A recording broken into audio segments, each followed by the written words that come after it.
Yo, Elliott.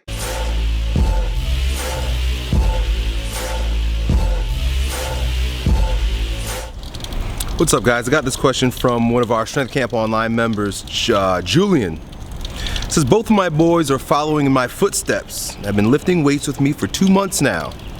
Ollie is 15 and Jack is 14. Pretty good. I'm very proud of them and they're making some good gains, but I want to check to see if I need to be more cautious with them since they're not yet fully grown adults.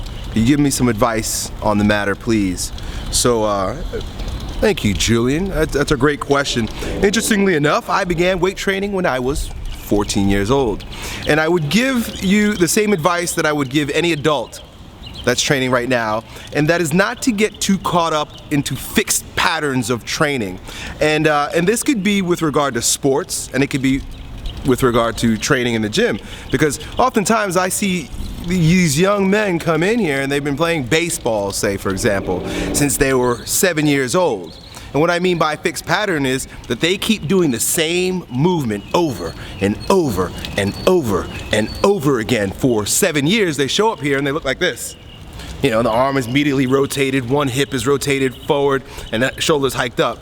And then they're, you know, the parents are like, well, here he is, he's gonna lift some weights and gain some muscle. And I'm looking at the kid and I'm like, his biology, his mechanics are so off because he's been performing these fixed patterns, right? Pattern overload, doing the same thing over and over and over and over again to such a degree that now has chronic muscular imbalances, he's constantly getting injuries, he's definitely not performing at his best. And I think this could be averted if all of us, oh shit, door's about to close on me.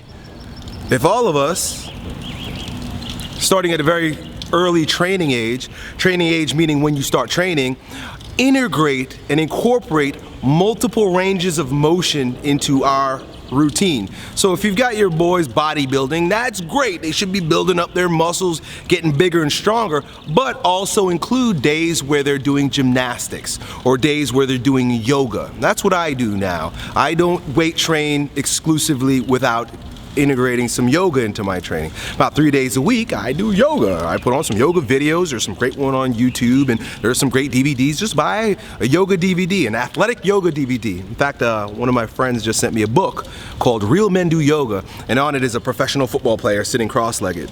And I think the reason why real men do yoga is because it keeps them healthy, strong, vibrant, and vital without injury, and continuing to progress on their journey without, you know, all the crap that people end up dealing with and surgeries and whatnot because of poor training routines. So keep doing what you're doing, man. I think it's a fantastic job that you got your boy training. I began training when I was 14 years old, but integrate multiple range of motion, explosive, and just different elements of training into their routine so they don't get fixed into these stuck bodybuilding patterns where they end up with really tight biceps, tight shoulders, and screwed up bodies when they're 25. See what I'm saying, man? Done. Elliott's sick. What?